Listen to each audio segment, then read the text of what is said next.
গাজায় ইসরায়েলি আগ্রাসন যেন থামার নয়। স্বাস্থ্য ব্যবস্থা ভেঙে পড়েছে, শিশুরা ধুঁকছে অপুষ্টিতে। গেল ২৪ ঘন্টায় নেতানিয়াহু বাহিনীর হামলায় প্রাণ হারিয়েছে বহু ফিলিস্তিনি, আহত হয়েছে অনেকে।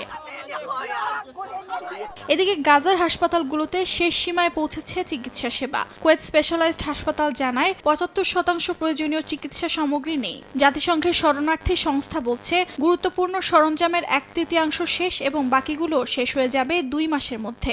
এদিকে জ্বালানি মজুদের জায়গাকে রেড জোন দাবি করে আন্তর্জাতিক সংস্থাগুলোকে ঢুকতে দিচ্ছে না ইসরায়েল।